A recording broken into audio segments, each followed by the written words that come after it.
actually read our text. And first, the way we read it usually is, I read it once, you repeat, then I read it again with the sandhi, then I explain it, and then read it again, and you repeat. So, Gurum pranamya lokesham Shishunam alpamedhasam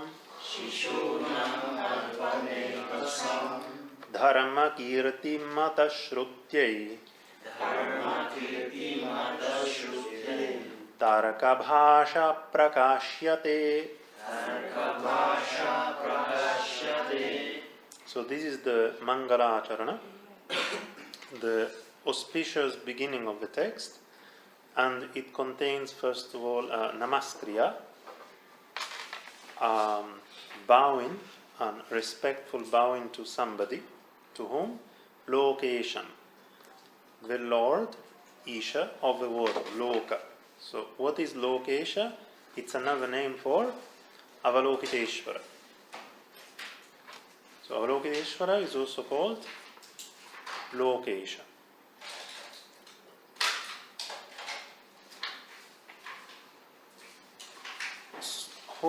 And Avalokiteshvara is Gurum. So this is quite nice because one can take this in two different ways. I bow down to the Guru who is none other than Lokesha, or I bow down to Lokesha who is my Guru. Maybe the teacher was called Lokesha something. That's also possible. Or it just means that he pays respect to his Guru as being like Lokesha. So it could be Lokesha, could be a name of Avalokiteshvara, or it could be his teacher. Yeah, both is possible. And after doing that, so this is our first action, the action of pranamya, pranam, and then we have lyabanta, so it's the first of the two actions done by the same agent. The main action is prakāṣyate. Something is made clear, is elucidated, is explained. What is explained? Tarkabhāṣā, the language, bhāṣā of logic, tarka. There's another Tarkabhāṣā, meaning another text of the same title, a non-Buddhist text, but this is the Buddhist language of logic. So the Tarkabhāṣā prakāṣyate. And why? Dharma kirti mata shrutyai. For the purpose of learning, shruti means listening, literally. So I translate it as oral learning, which means listening through one's, learning through listening. Mata, the system, the thought of Dharma kirti. For whom? Shishunam alpamedhasam. For the infants, literally, so complete beginners. They're not even balas. Balas are a bit bigger than shishus, but these are shishus. Shishus are complete infants, so complete beginners. Alpamedhasam, who have a limited intellect. So even for people who are not extraordinarily bright, they will be able to understand this system. Here you take Shishunam in the sixth vibhakti in the sense of fourth vibhakti. Is it? No. Or, No. No, because you can put it together with Dharmakirti Mata Shrutyai. So you don't need to do that. If you want to do that, actually, it's not that you take it in the sense of the fourth vibhakti. That's the wrong way to put it.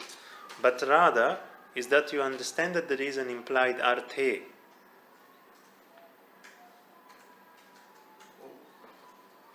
Shishunam alpamedasam arte. I see.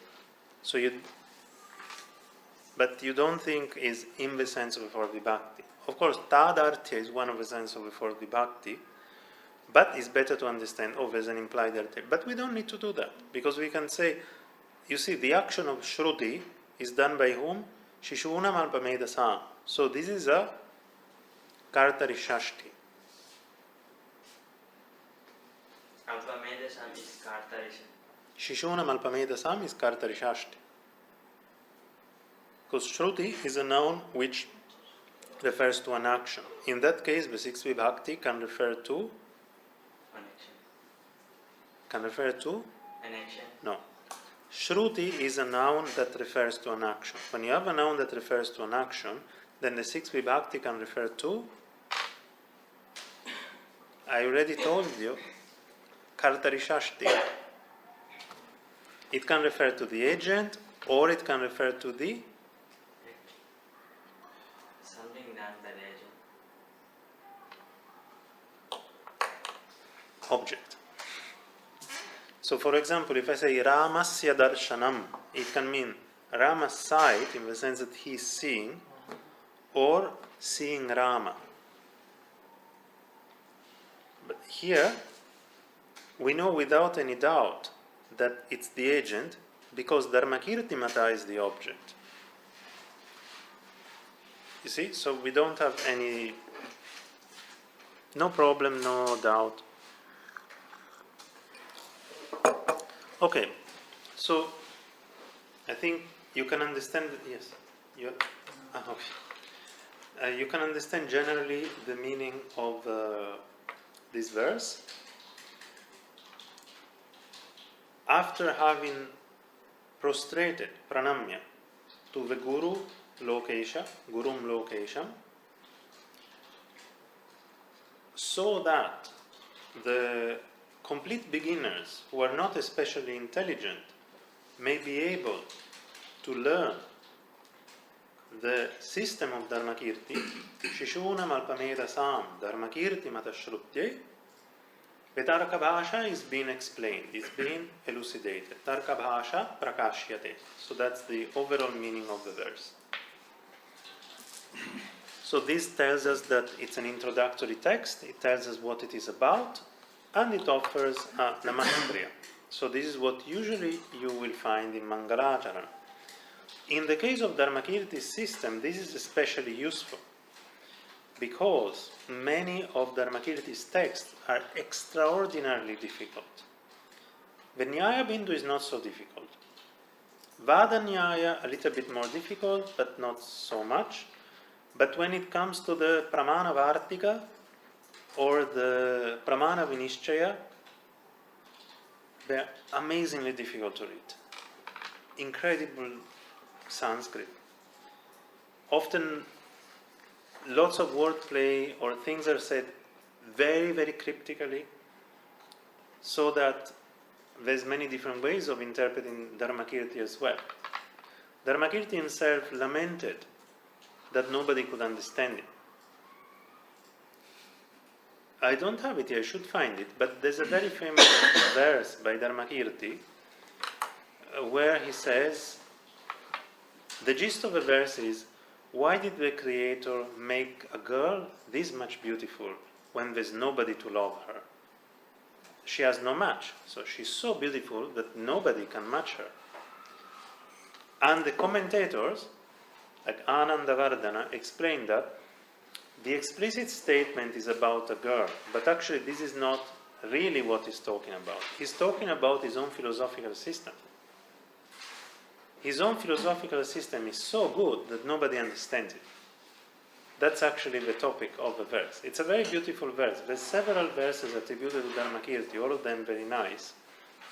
But while Dharmakirti could write in relatively accessible prose and use quite a bit of humor also, when he writes the Pramana Vartika and Pramana Vinishchaya, it's really difficult to follow. Very, very difficult to follow. So having introductory texts on Dharmakirti's system is especially important, and in fact there's a number of them. There's lots of introductory texts. Dharmakirti himself wrote the Nyaya Bindu, which is an introduction to his own system. But then we have other texts, like the Tarkabhāṣā, for example. We have Mokṣākaragupta. I think there's quite a few. And they're usually helpful. Or we have smaller pramana texts on very specific topics. Okay, so this was for the Mangala and the rest of the notes that are here were meant for you to look at the text again on your own and see how much you have understood. But let's read once again the Mangala now that we have understood what it means. Gurum pranamya lokesham Shishunam alpamedhasam Dharma kirtim matashrutye Tarkabhāṣā prakāṣyate. Okay, now we can go to page 2 and now we have a long sentence. This sentence is an echo of the beginning sentence of Nyaya Bindu.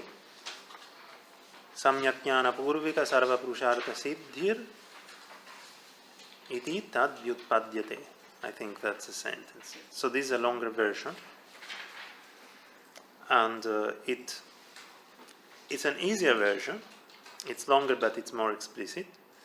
And here we will encounter a number of important points. But in this case, since it's a long prose sentence, it's easy. First, you repeat it by splitting the sandhi. Iha. So now I'm going to say each word and you repeat each word. Iha, khalu, preksha, purva, karinaha, arthi, janaha, sarva, purusha, artha, siddhi, nimittam, pramanam, anusaranti. Iti, pramanam, ādau, vyutpadyate. Iha khalu preksha purva karinorthi janaha sarva purushartha siddhi nimittam pramanam anusarantiti pramanam ādau vyutpadyate. Ideally there should be a space between pramanam and ādau. I don't know, I forgot to put the space. Okay, so this is our first sentence. And this sentence somehow gives us the some of the avideyadi chatushtaya. It gives us the subject matter. It gives us the prayojana, its purpose. It gives us the relationship between the subject matter and this treatise. So, you know that in the beginning of a treatise you should have the 3 or 4. So we have the abhideya, which is the subject matter. There is the prayojana or the sambandha, depending, which is the connection between sometimes the treatise and the subject matter, but sometimes sambandha means something else. And then there is the prayojana, the purpose. And the reason is, if we don't have this information, we are not going to engage with this treatise.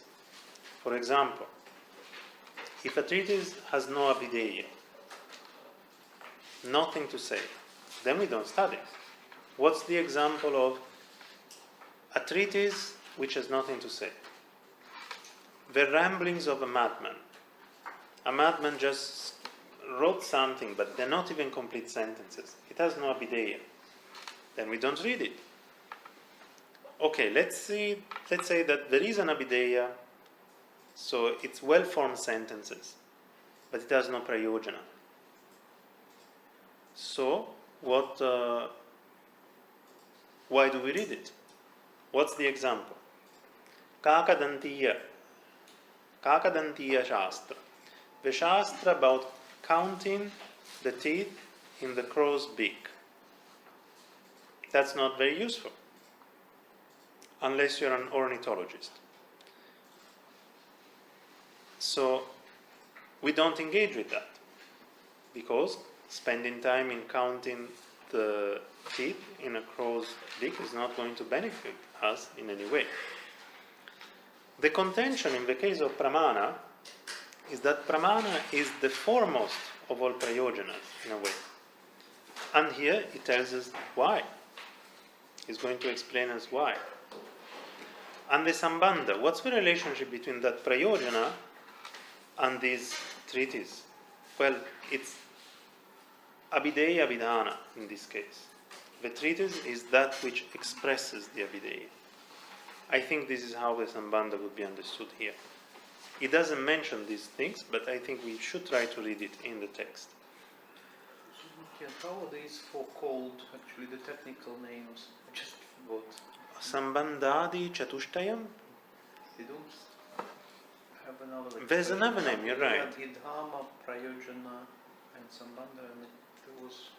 Yeah, no, Anubandha or something. Anubandha chatushtayam. Anubandha chatushtayam. Yes, thank you. But it's not always four. It's not always four. Sometimes it's three, sometimes it's four. So, for example, in Chandrakirti it's three. The older ones usually have three, and the newer ones usually have four, because they have the prayojana nishtha, the purpose of the purpose, or rather the ultimate purpose. Okay, but here already you can see some features of pramana literature, which is quite nice to notice, even in the very first sentence. So, iha means literally here, but usually iha in this context means something like in this world. Kalu here is just emphatic. So, in this world, what happens? Anusaranti, that's our main sentence, or rather our main action. Some people follow. Who are the people who follow? Arthi janaha. They have two qualities. They are preksha purva karinaha. So, preksha purva karinaha is the longer expression for prekshavantaha. People who have got preksha. What is preksha? Is praiksha, which means observation, careful consideration. So, preksha purva karinaha means people who act, karinaha, or whose actions are preceded by purva, careful consideration. Preksha. So people whose activities or actions are preceded by careful consideration. And arthi janaha, and who have got some object in mind, they have some goal in mind. Jana is a person, arthin is someone who has got artha, which here is a goal.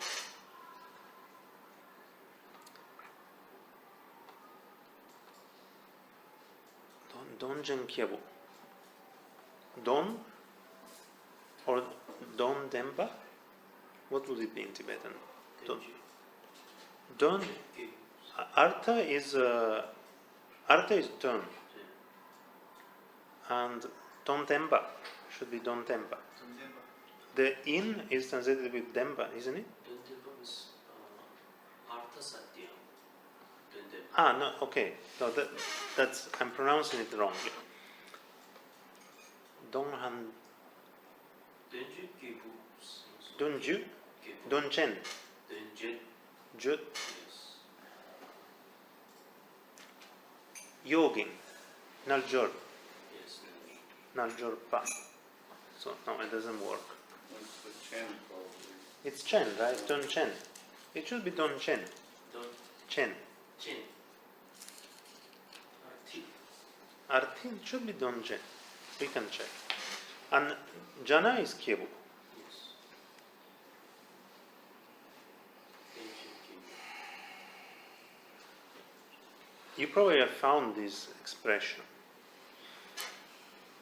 Okay, so these people who act after careful consideration and who have some object, some goal in mind, what do they follow? Pramanam.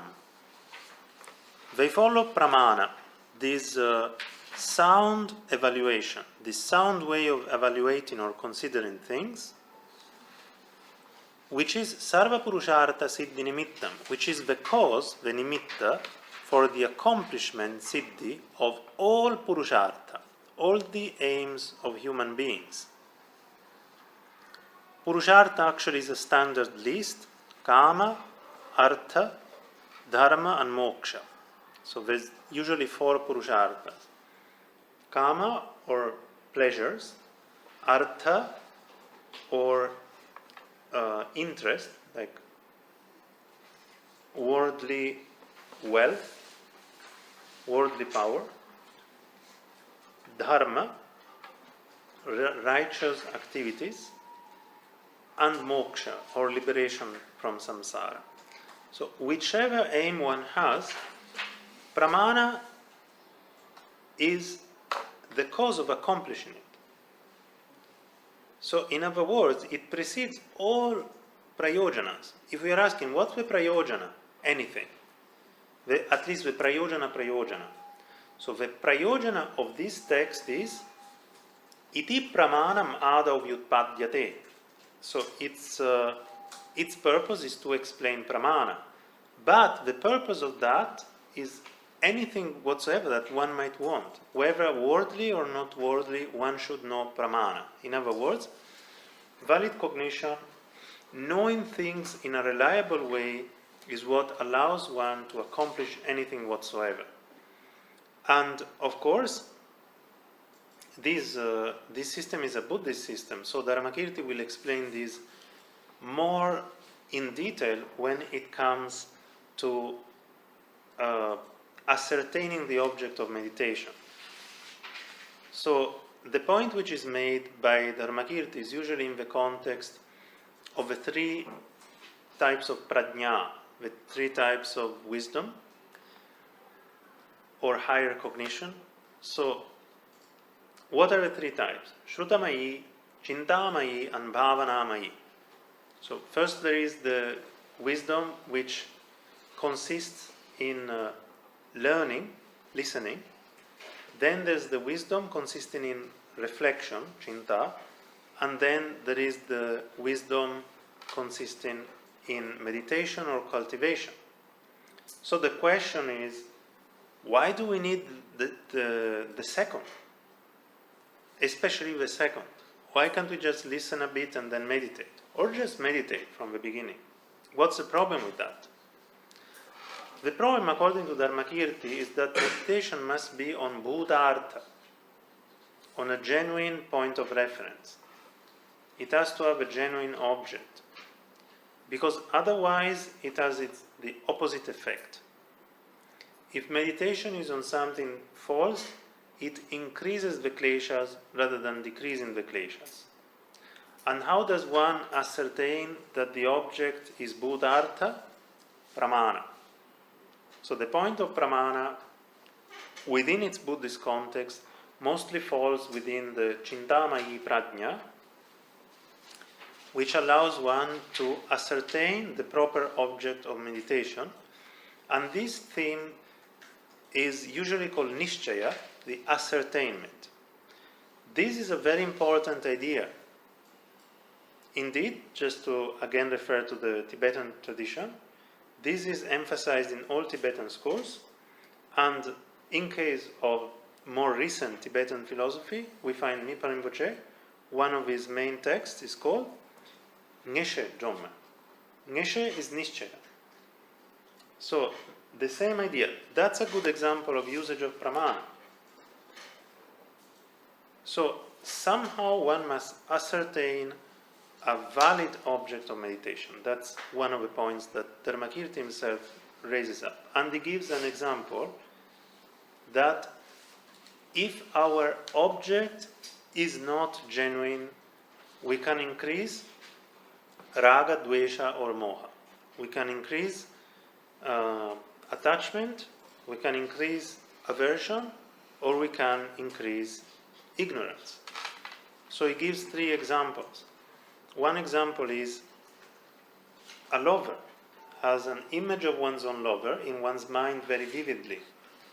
The more the lover thinks of that, the more one's raga increases. So that's an imagined reality, but if we meditate on it, it becomes more and more vivid. We can make that object extremely vivid, but that is going to increase attachment rather than decreasing it. The other example given is a thief. A thief can actually, out of fear, see guards coming at him even when they're not there. And if he concentrates, that impression becomes even more vivid. And then he gets fear, which is a type of aversion. And the aversion keeps on increasing. The more he imagines these guards, the more the aversion increases. Third example, moha, delusion. Non-Buddhist meditators, they conceptualize a permanent self and they meditate on it. The more they meditate on it, the more this conviction that there is a permanent self increases, and that's a type of delusion. So, this is the examples given, I think, by Dharmakirti himself, about how when we don't identify a proper object of meditation, our meditation can increase the kleshas rather than decreasing it. So, that's one of the purposes of pramana when you look at it from the perspective of the Buddhist tradition more specifically. This is elaborated upon a lot in the Tibetan tradition, indeed. There is a lot of discussion about this point. So you will find that, and there is in all the schools, this I'm quite confident. Well, actually, I don't know for sure in the Bön, because I haven't read much of Bön, but I think so. I think so. There should be in Bön as well. This is there from the Shamatha Vipassana system. Yes. When we do the meditation, we say first Yes. we are Shamatha to peacefully love our mind. Later, in the later stage, we get Vipassana, clear seeing. This is in the context of Vipassana. Because Vipassana, one of the synonyms of Vipassana is Prajna. Yes, So- now it's all related to the, we have a scripture of this, the mundane part of the cultivation. Then you probably find it there. You probably find because this is found, for example, in the Bhavana Krama of Kamalashila. In the context of Vipassana, okay, Avidharma, Prajna, Vipassana, Dharma, Pravichaya, all of these are synonyms. All of these are synonyms. So, the development of Vipassana is the same as the development of Prajna, is the same thing. And this discussion about Chintamayi Prajna and therefore Pramana fits that part of the steps of Shamatha and Vipassana.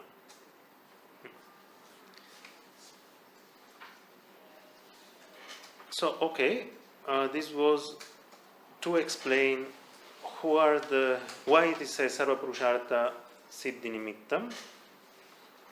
And therefore, since it is Sarva Purushartha Nimittam, and since people who are prudent, who are careful about their activities, follow Pramana, Pramanam Ādau Vyutpadyate. We begin by explaining Pramana. So he has told us why we are starting from that. So what he's suggesting is that everyone should start from Pramana. The first thing we should study is Pramana. Because Pramana allows us to evaluate whether the means that we are going to adopt in order to obtain the desired results are valid or not valid. Therefore, pramana becomes crucial to accomplish anything whatsoever that we may like. Can I ask a question here? We have here Vyutpadyate and here Vyutpadyate with short. It's a typo. Yeah. It should be long one. I think it should be long. I think that's how it was in the So let's printed call it text. the form then. Like made, explain, made, to happen. It's caused to be explained. Oh wait, no, maybe it's not. Hmm? Oh, it should be short. No, you're right. It should be short. I forgot how it was in the printed edition. Otherwise it's called. Wait a minute. It's not. Can it be causative actually? No. No, it shouldn't be causative. It shouldn't be causative. Yeah, it should be short, I think. But we should check the. Some of you should have a printed edition. It's, here pa is long. Huh? It's long, right? In the printed edition, it's long. Yes. But to be sure, actually, we should check the Nyaya Bindu. But there was some reason I forgot. Maybe it can be. Plus, no, it's not plus. Both the printed edition have got long A. Yeah, no, I have one, so here is long. Here also long.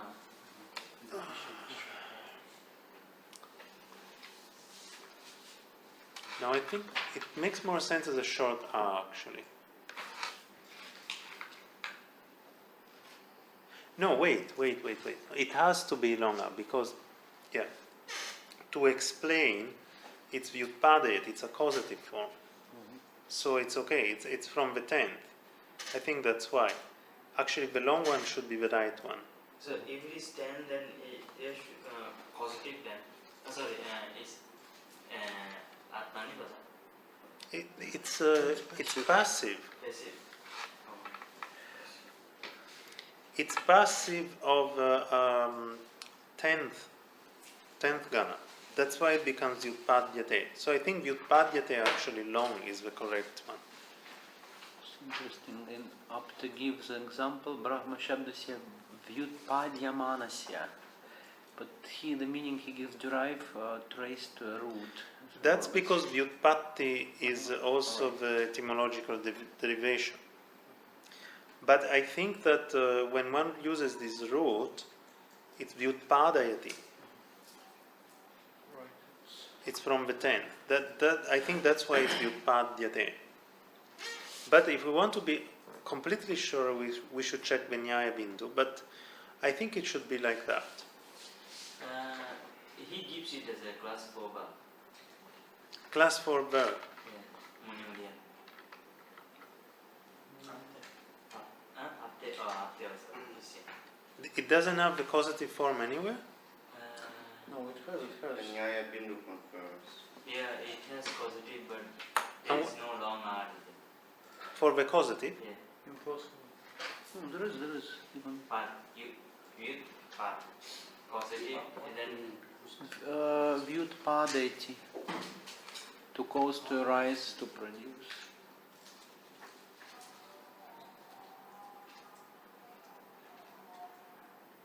There is no. Wait, I don't understand. It cannot have even it can't be without long. Yeah, I don't understand. How can it be without long A? yeah, that is right. Yeah, he ignored the long R. In the. No, but it's not giving you the form. Of course, it will not give you. It cannot give you the root with Okay. guna, right? But he is giving the form, so I. Where's the form? No, he is giving the word and he is writing the cause, so I thought. Where? He said causative, cause, so. That's not the form. That's the root.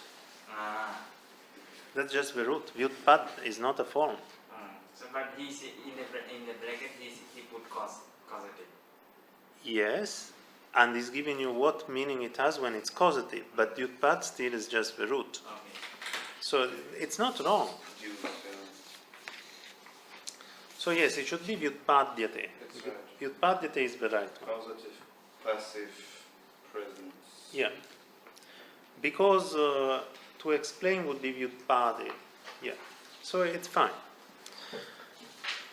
Iha khalu preksha purvakarya artijana. Okay. So only thing is, please remember to So put it should be class 10 vyutpadyate. or it should be class 4? 10. But so remember, it should be long.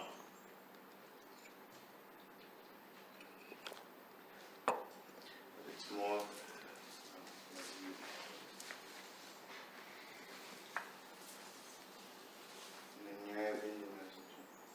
Vanyaya bindu is vyutpadyate, right? Yeah, yeah. Yeah. Well, vyutpadyate is, it makes sense. Because otherwise, it would not even be a passive. Right.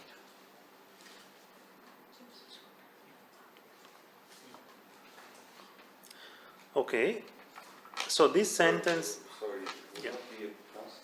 it could be. It could be a It present could be. passive, but not Yeah. causative. Yeah, it could, but it could also not be, because from the fourth. Yeah. Right, and the fourth would be just present tense. It could be present tense. Permanent. Yeah.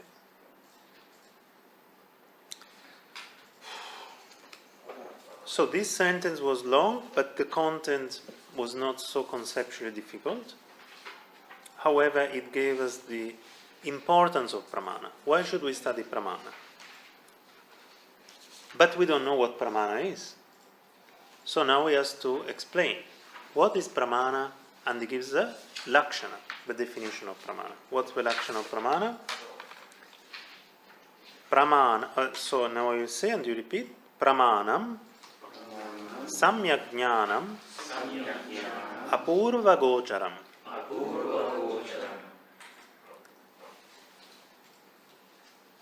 So not everyone will give you this definition. I don't remember if Nyaya Bindu includes apurva gochara, in fact, but samyak jnana is definitely there. Pramanam samyak jnanam. So pramana, which I don't translate. Pramana is one of those Sanskrit words which I prefer not to translate, because it's a key word. It refers to a literary genre. It refers to valid means of cognition, but it's very difficult to translate. It refers to the instrument of cognition, to its result, to both the instrument and the result. So the problem with pramana is that it's one of those key words which has acquired so much meaning that once you decide to translate it in one way, you exclude a lot of other stuff. It's a bit like the word dharma. I would not translate the word dharma. I would retain dharma. And if you retain it, you understand that it's a key word and that you have to study it and slowly get its meaning. Indeed, in many languages, the word dharma is just imported without translating it. Like in Thai. It's just imported. And then, through usage, one can start understanding what it means, and by studying what it means. And indeed, I remember this. I once was checking a translation of a burn text, and my memory is that wherever you expected the word che in a Buddhist text, you had the word burn. But it was very consistent. Like the word burn would be used for che in all the meanings of che. So actually, you can see that that's a key word.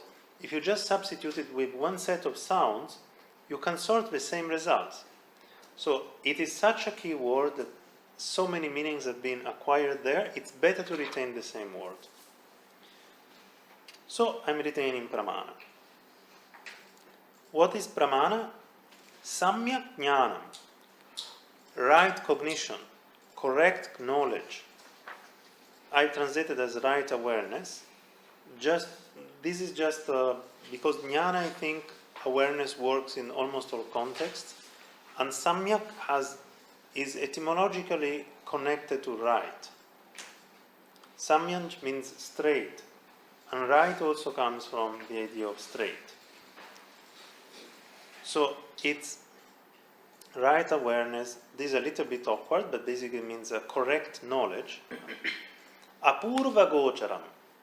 Its gochara, which is its range, its object, must be apurva, unprecedented. It must not be something that we already knew.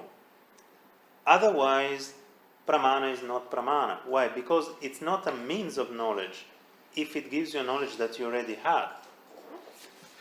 So we have to understand, pramana is the means to acquire valid knowledge. If you already have that valid knowledge, if pramana gives you again the same knowledge, it has given you nothing, because you already had it. So it has to be apurva gochara. It has to have a new object, a new range, a new scope. Why do I translate gochara as range? Any idea? Where do cows go? It sounds like pasture, right? Or range. It's also like free range. The range also means that, right? Oh. Free range chicken. So range has that sense. Gochara is because the cow goes, charati. So that's why I use range. And why do I use domain for Vishaya? Because Vishaya can also mean the king's domain. Is Gochara and Gotra same? No. But connected some in some etymologies, because there's some etymologies of Gotra which have to do with protecting the cows. Caste, I think. Caste in Indian. Gotra, caste would be more jati. Usually it's jati. Like Gautam Buddha. Gautam is a caste. Gautam is a caste. It's the lineage. It's the family lineage. So I think Gotra is also one family name in India. Yes. Yeah, Gotra can mean a family lineage. Like, for example, Bharadvaja Gotra for Brahmins. Bharadvaja is one of the Gotras.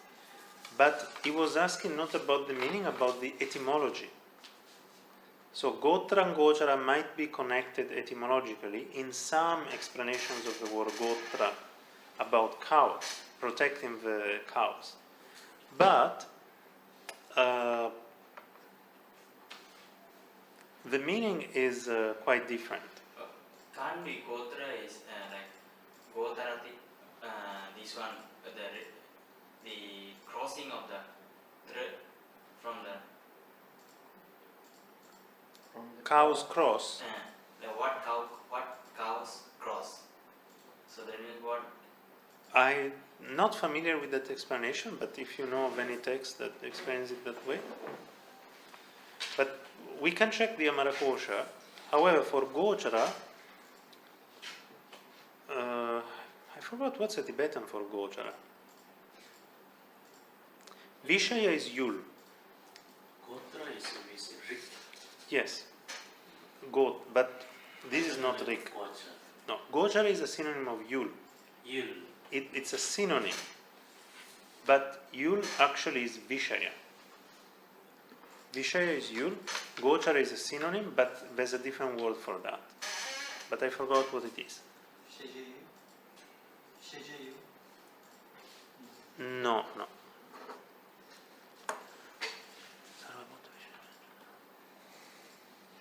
Yeah, I have to check. What is Yulchen, Go? there's two things. Yulchen. Yulchen is Vishayin. That's a different thing. It's a synonym. Synonym means it can refer to the same thing. Yulchen means the one who has the object. And that's Vishayin. But Gochara, what's the word? I don't remember. We can find out because we have a Tibetan text as well. So you can check how it is translated here. What do we use for apurva gochara? Excuse me. What's the minimum with an unprecedented range? According to Ajahn, he translated an object not known before. Same meaning. Yes. Same meaning.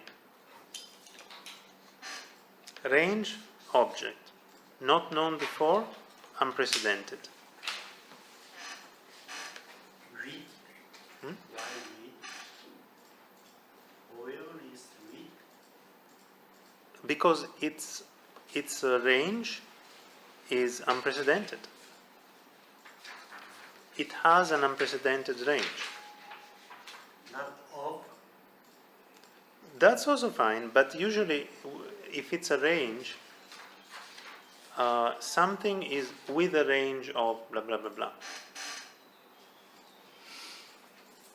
If it were an object, then you would use of. But for example, the range of my knowledge, I have a knowledge with a range. With a range. I think one has to use with. But the sense is the same as the Kajiyama's translation, the intended sense. Although unfortunately one could understand it differently. Like one could think that with an unprecedented range means that it has a scope which is so big that never happened before. So that's a slight difference. But I wanted to give you a somewhat literal translation so that you see how it matches the Sanskrit. That was my purpose. But do you understand what it means? It actually means go chara. Go is cow, chara is the place that cows walk. No, but I think the venerable problem was with unprecedented. Do you understand? That is the translation apurva. What I mean, what I want is not that. And if this sentence that the vibhakti is all the vibhakti is the same, in that case, it's not important question. But if the vibhakti is the same, in that case, awareness which is not known before, that is more literal translation for me. No? Awareness. Aware, referring to an object not known before, which is not known before. That's Kajiyama's translation. Okay, well, But this translation is faithful to the one first vibhakti for me. first vibhakti. Why first vibhakti? I don't understand.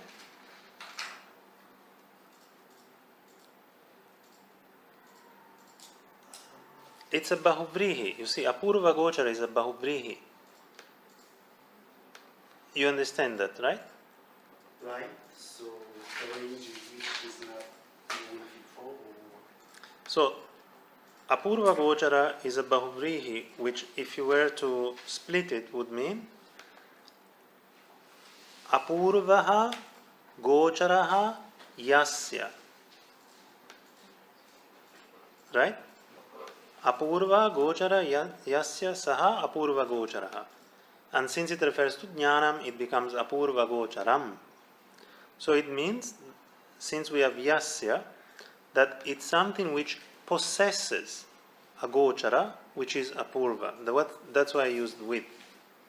So if you want to make it more explicit, you can say right awareness with which possesses a range which is unprecedented. But that was the sense of my using with. Kajiyama's translation is less literal because it includes an additional word too.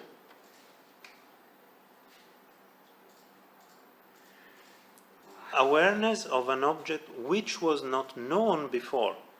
Where is the known in the Sanskrit? Yes, he translated don't perceive before. He translated apurva as if it were ajñāta purva. So it's less literal. I wanted to have more or less the same number of elements. Of course, his translation is correct, no problem, and it's explicit, it makes things clear, but it's less literal. I think it's Choyu. Choyu, yes. What is this Kochara? Choyu is Kochara. Yeah, I think Choyul is Gojara. It should be. Choyu. And Kochara Parishuddhanam is Choyu Yonsutawa. Yeah. That would be Parishuddha Gojara. Kochara Parishuddhanam. Yonsutappa is Parishuddha. Choyu Yonsutawa. Kochara Parishuddhanam. And Kochara is also on the Choyu. Choyu. Yeah. It's the place where one moves. So Yul is just Vishaya and Choyul is Gojara. Good. You see, for those who know Tibetan, having the Tibetan text and matching the word is a good way to build up Sanskrit vocabulary.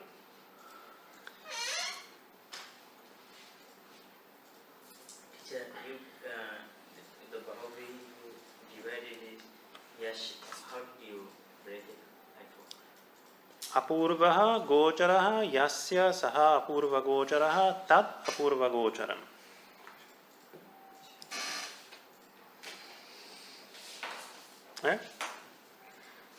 So it is apurva gocharam is samyak jnanam. It is correct knowledge. This in itself doesn't yet tell us that much, but it tells us two important things. For a knowledge to be authoritative, well, it tells us actually a few things. First thing it tells us is that pramana is a type of knowledge, is a type of cognition, is a type of awareness. And this itself is a very specific philosophical position about pramana. Not everyone agrees on that. Not everyone thinks that pramana is a type of cognition. So this is already one point. Pramana is a type of cognition. For him, is pramana is a kind of cognition, not for Dharmakirtiyos. Remember, this is a introduction to Dharmakirti system. So this is valid for Dharmakirti too. For this system, for Dharmakirti system, pramana is a type of cognition. So if the sound way to evaluate something is a type of cognition. Not perception. Not perception, no. Because it's not only perception. Even reasoning is a type of pramana. So it's a type of cognition. But pratyaksha seems to be related to sense perception. We are not in pratyaksha, we are studying pramana now. Pratyaksha belongs to Brahma. Yes, but when we are discussing what pramana is, we cannot then use a translation for jnana which would restrict pramana only to perception. Because pramana is larger than perception. Is larger than pratyaksha. And pratyaksha itself, as I was telling you, maybe should not be translated as perception. I was telling you this earlier. So, but let's start with pramana. Pramana as jnana. Pramana is a type of cognition. Not everyone agrees with that, but in Dharmakirti system this is very important. Pramana is a type of cognition. It's a moment of the mind, in other words. It's a mental moment. What type of awareness is pramana? Does any type of vijnana, any type of consciousness, any type of awareness of an object constitute pramana? No. It has to be samyak jnana. It has to be correct, valid, perfect cognition. Okay, does any type of perfect cognition, correct awareness qualify as pramana? No. It has to be apurva gochara. Its range must be new.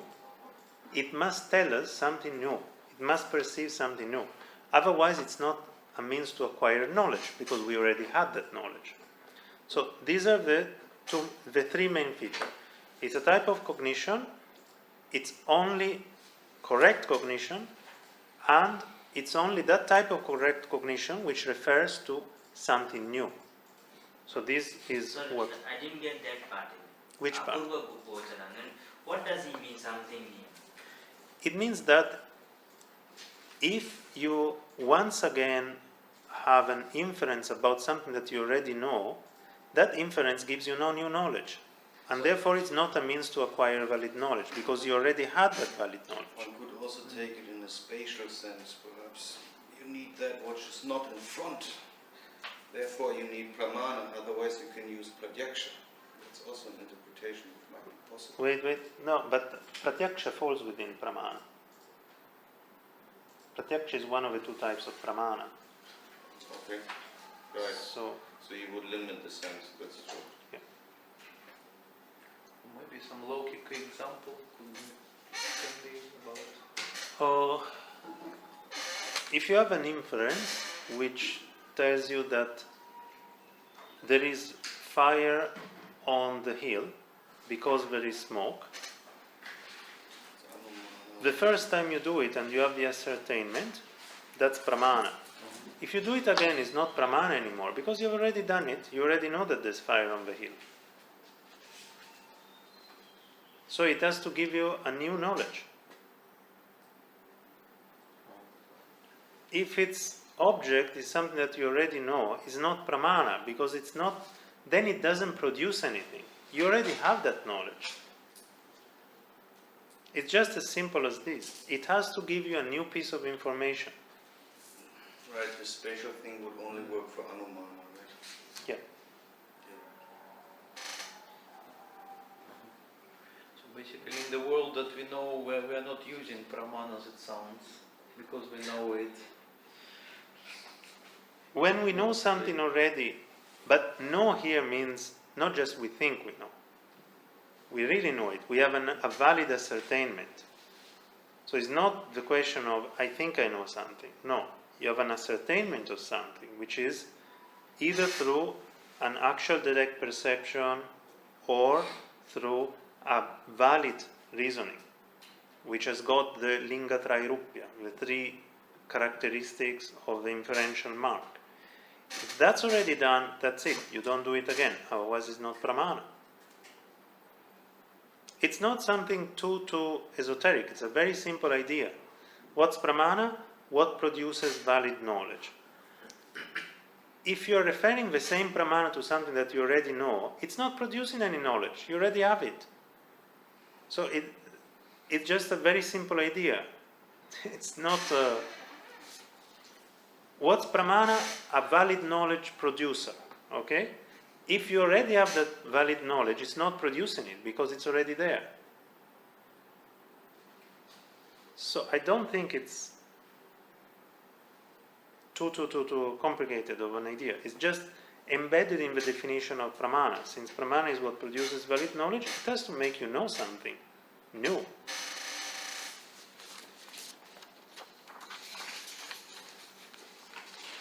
Okay, now we have that was the lakshana. Now actually we have the vyutpatti, the etymology.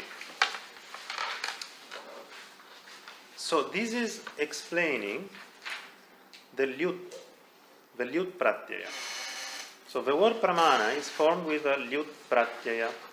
The lyut pratyaya can have different senses. One of the senses of the lyut pratyaya is the third vibhakti, the instrument in this case, karana. So when you want to show that the lyut pratyaya has the sense of an instrument, then you use this type of sentence that we are reading now.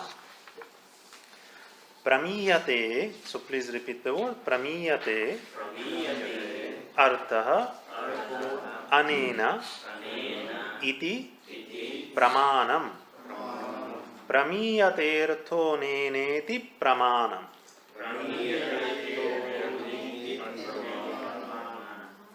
So this means that artaha, some intended referent or something, actually here the sense is like something is pramiyate, is soundly evaluated. That's how I have translated it. So it's considered in an authoritative way. It's evaluated in an authoritative way. Anena, through this, by using this. Iti pramanam, thus it is called pramana. Now there's a slightly tricky point about the root ma. If you look at the dhatu pata, for help in understanding what's the meaning of the root ma, can you guess what's the meaning given in the dhatu pata?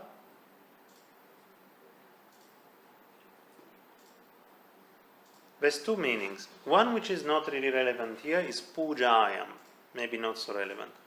And the other one, maybe unfortunately, is mane. So mane. It doesn't tell us much, because the word mana itself is what we have in pramana, and is derived from ma. So it's kind of circular. But the reason why we have that kind of circularity is because the word mana has to be a very common word, something that everyone can relate to. And usually mana just means to measure something. Mana has the sense of measuring, and figuratively to evaluate. When we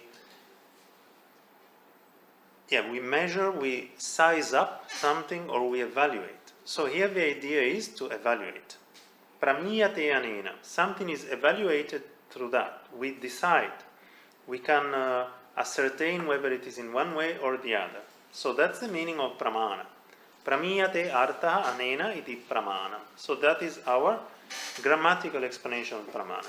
So the lakshanam was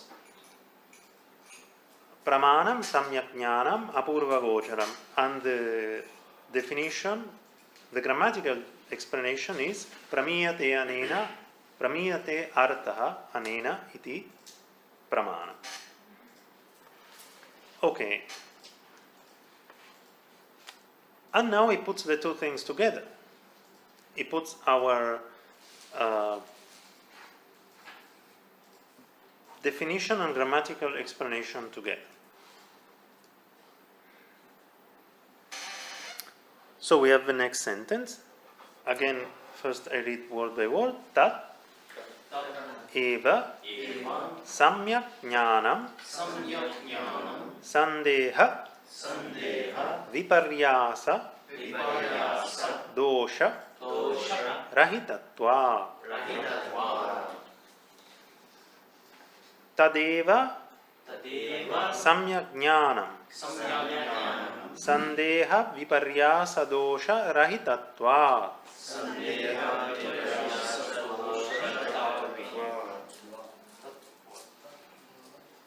Okay, so tad eva. So eva circumscribes or emphasizes what precedes it. So that itself, tad eva, samyak jnana. So that very thing through which we measure, we evaluate something, is samyak jnanam, correct cognition. Why? Sandeha viparyasa dosha rahitatvat. Because it is bereft, it doesn't have, it is rahita, of two different flaws. Dosha. What are the two flaws? Sandeha and viparyasa. Doubt and some distortion. Viparyasa. So we are not in doubt, we have an ascertainment, and there is no distortion. We are not seeing one thing as something else. We know what we see, and we don't see something wrongly.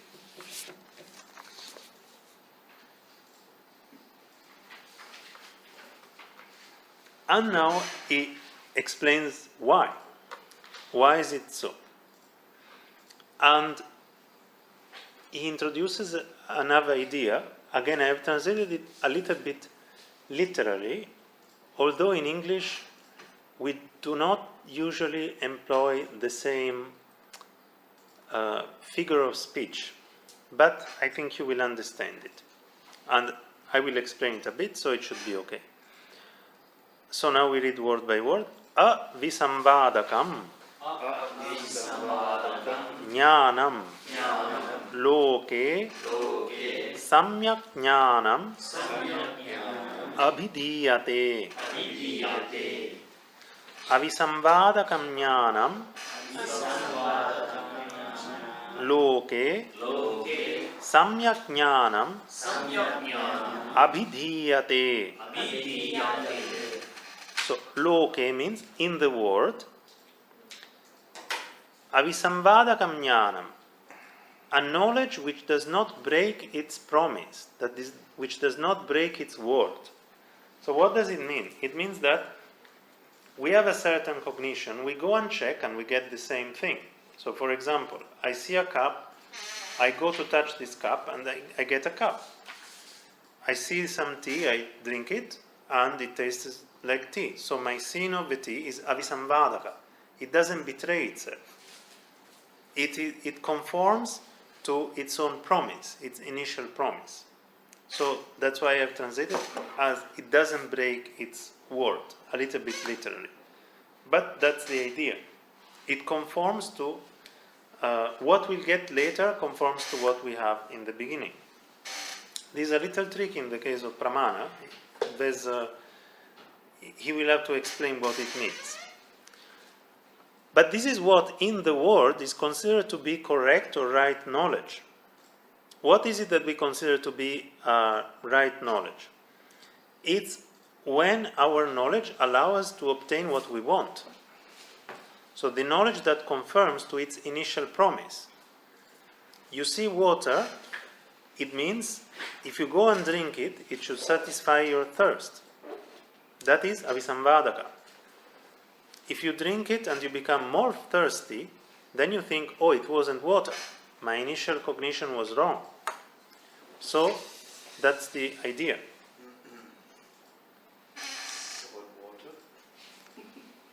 Right, okay. But water on its own is madhura.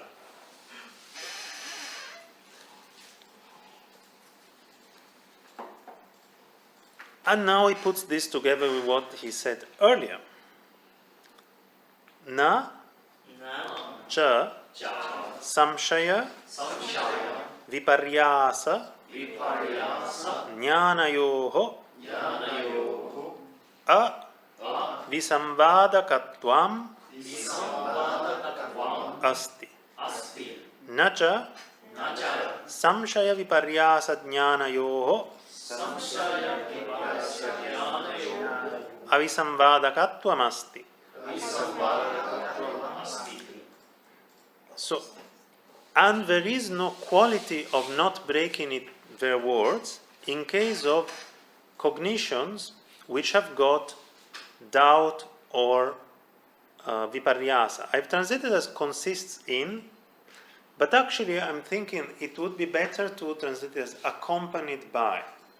And the reason is that the previous one was rahita, bereft of.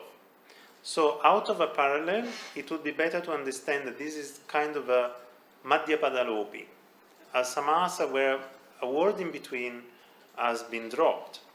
So it's a cognition which is accompanied by doubt or by distortion. And the other reason why this comes to my mind is because we are talking about citta and chaita, mind and mental derivative. So we have the jnana, which is a type of vijnana, so it's a type of mind, while viparyasa and sandeha fall under mental derivative. So they accompany the mind. Of course, this is a little bit tricky because there were some who thought that there's no difference between citta and chaita. So it depends what position one adopts about that. Translation, from my point of view, if you intend to be more literal somehow reflect on the dual and awareness. It's two cognitions.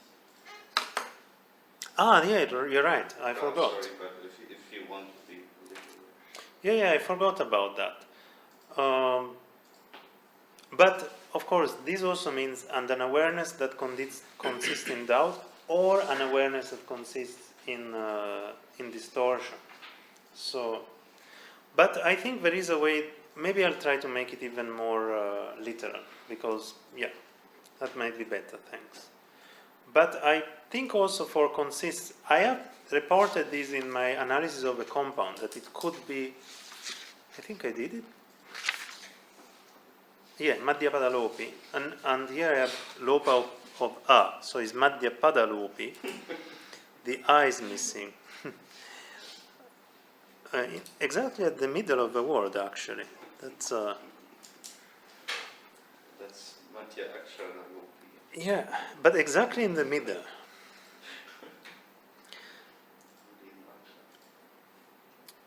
So, if we have a cognition which has got a doubt or a distorted cognition, it cannot have avisamvadakatva. It cannot not break its word. If a cognition is unclear, like we don't know, is that a person or is it a pillar we can recognize? We don't even have the initial promise. So it doesn't even promise us something specifically. So we cannot talk about avisamvadakatva. And on the other hand, if we have a cognition which is distorted, then it's going to give us something different from what we want. So again, it breaks its word. That's how it could be, but I'm not sure. Invalid cognition, 5 invalid cognition. 재민 이동아, 재마다 재민. Okay. So there's 5. 5 invalid cognition. So when you say whether it's a man or pillar, Ah. so it's called Nalamanyeba. That point we call Nalamanyeba. Nalamanyeba. Because we can see, but we don't know it's man or pillar. But I'm just not sure that it's the same word as this. That Tezum, doubt. Tezum. Tezum would be, Tezum is Sandeha or Samshaya. Nalamanyeba, Yechu, Lokshe. Loksha is Viparyasa. Loksha is Viparyasa. Nalamanyeba might be Anishchita. Maybe it's Anishchita. Nalamanyeba, And Yechu, Lokshe, Tezum, Cheshe. That's 5 invalid cognition. But we should check what are the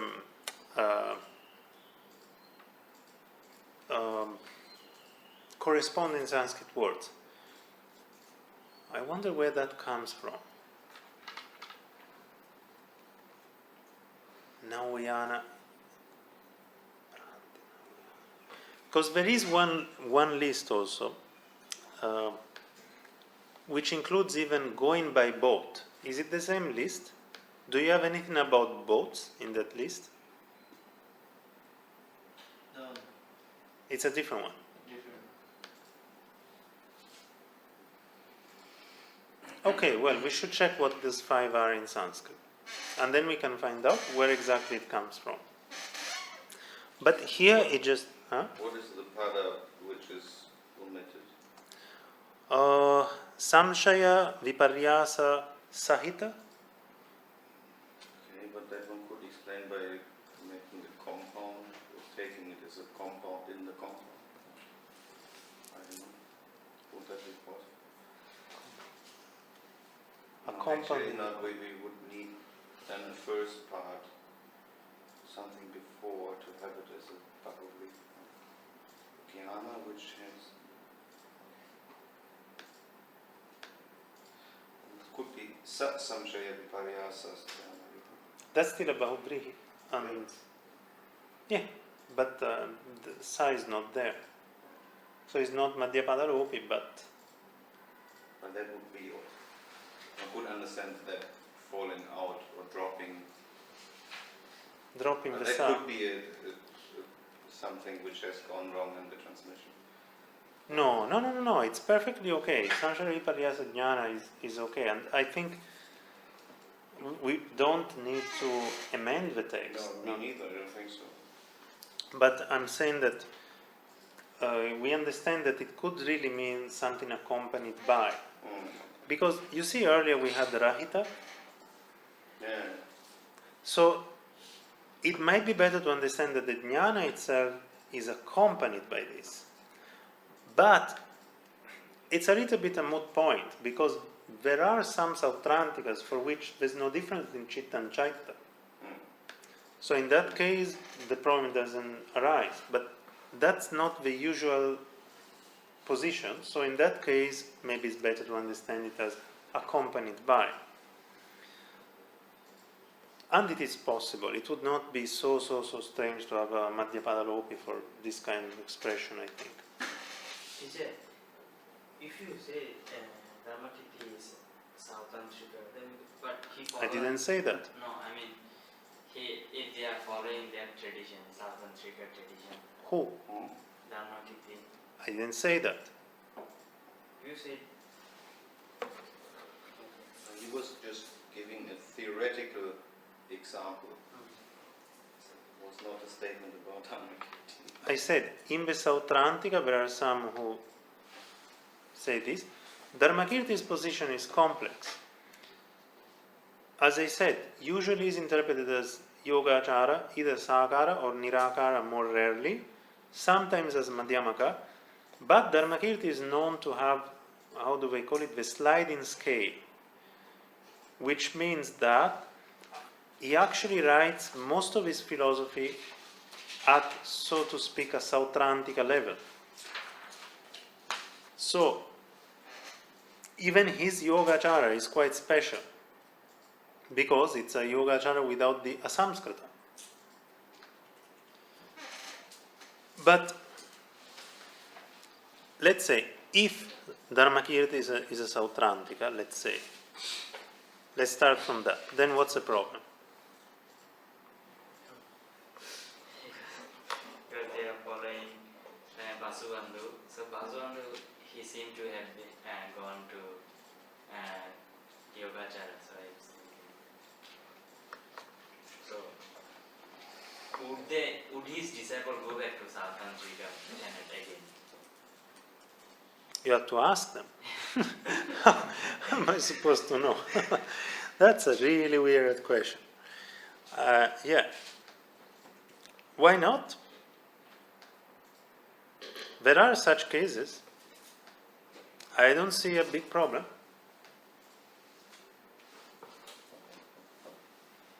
No, because he changed to from Sautantrika to Yogacara because he found that Sautantrika doesn't fit. And maybe some disciples didn't agree completely. That's not impossible. That kind of thing happens.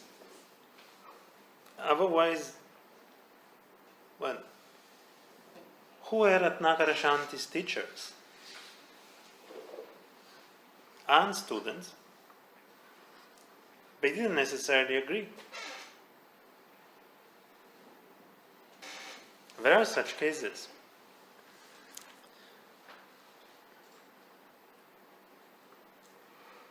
Okay, but I think, I hope you understand the sentence. It's not very difficult.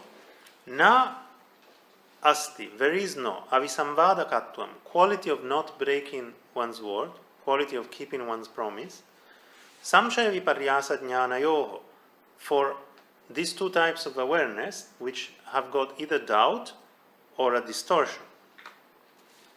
So maybe the sentence is not too difficult. And now he's going to give us two examples. I have actually anticipated the examples, but here they are.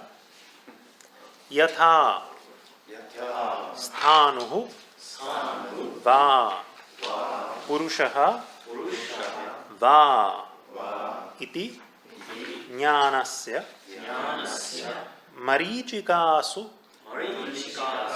va jala jnanasya yatha Yatha Sthanurva Purusho Veti Sthanurva Purusho Vedi Jnanasya Jnanasya Marichikasu va Marichikasu va Jalatjnanasya. Jalatjnanasya. So here is our example. Yatha, just like in the case of Jnanasya, so what is implied here? What is the anuvrutti? Nasti avisambhadakatvam. So avisambhadakatvam nasti jnanasya. So the quality of not breaking one's word is not there for an awareness, jnanasya. What kind of awareness? Sthanurva purusho va. Is it a pillar or is it a person? So this kind of thought. So we have an awareness and we don't know. Is it a pillar or is it a person? That type of awareness, avisambhadakatvam nasti. So that's one type. Second type, marichikasu va jaladjnanasya. Or, when we have an awareness of water, we cognize water, marichikasu, in the case of mirage. Like when it's very hot, in the distance, one might see as if there is water. But if you go and try to drink it, that water disappears. So then you know, it is visambhadaka. It is not avisambhadaka. That means that was not water.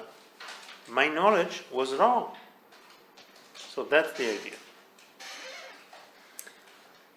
Now we have the Bahubrihi explanation of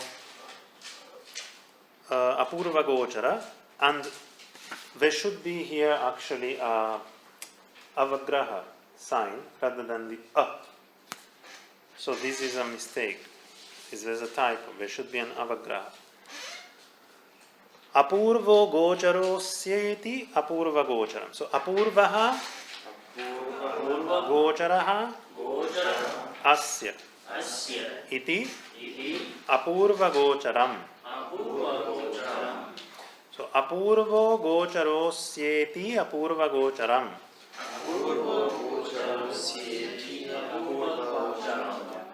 So its gochara, its range, asya gocharaha, gochara asya, apurva is unprecedented.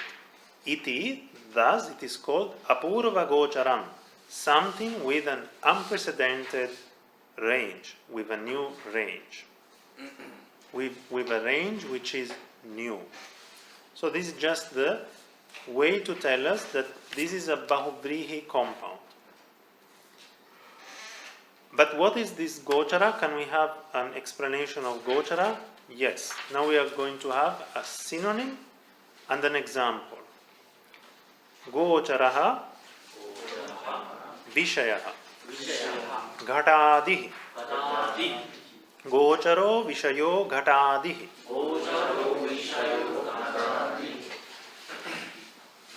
The range, Gochara, is the Vishaya, the domain or object.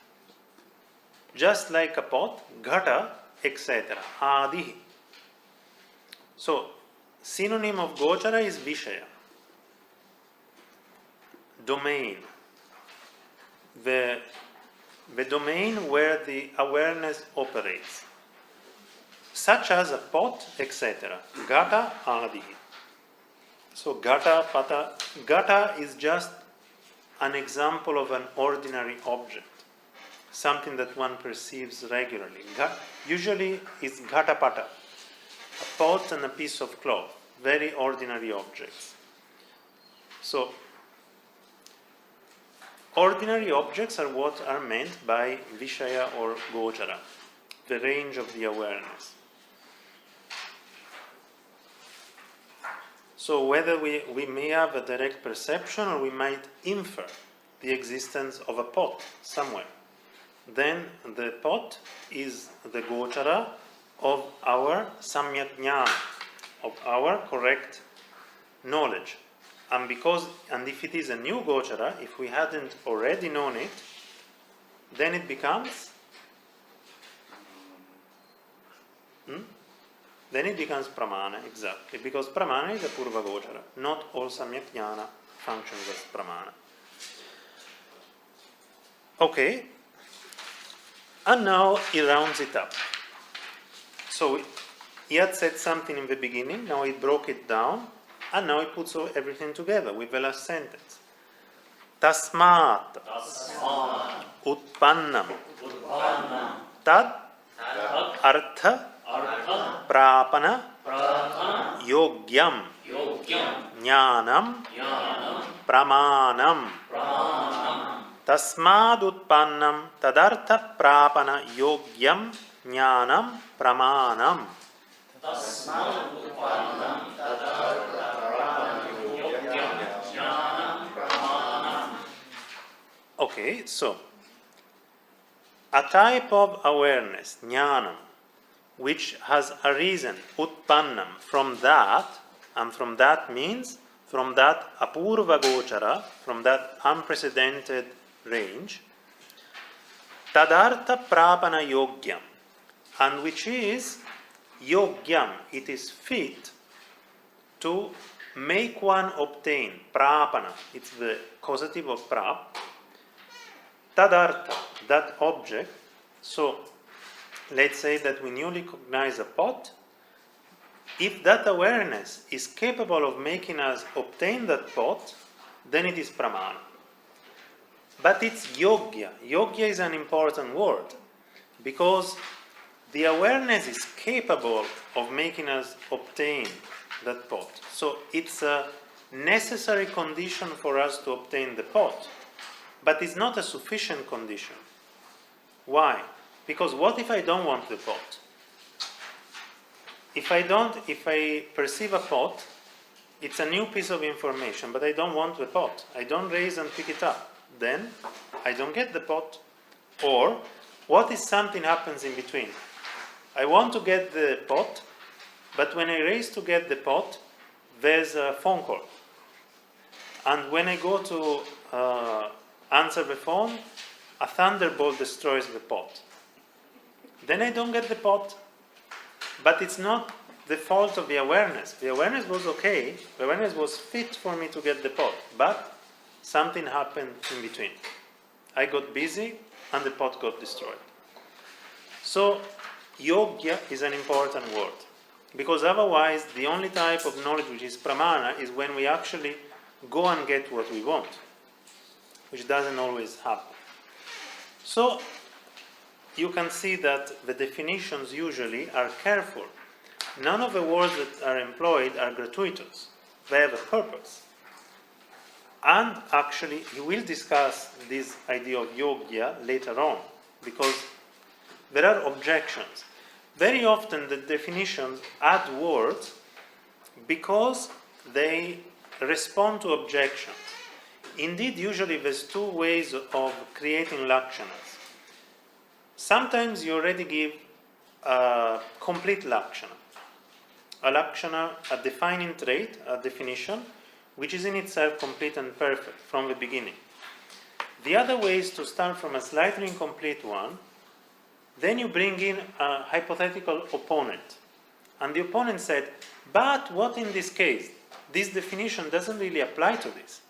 And then you add something to the definition. Then another opponent comes and he said, but you see, this doesn't work for this. So you have an initial definition, a debate, and then you repeat a slightly modified version of your definition.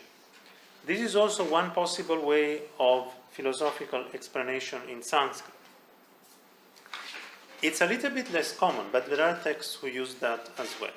Here we have perfect definitions and further explanations of those definitions through synonyms and through expansion. That's how this text that we are reading works. Okay, I think I haven't provided you with more, but I do have the text in electronic format, so let me see. But it's 4, so we could stop here today, that's fine. And maybe this will give me a chance to discuss with you too a little bit.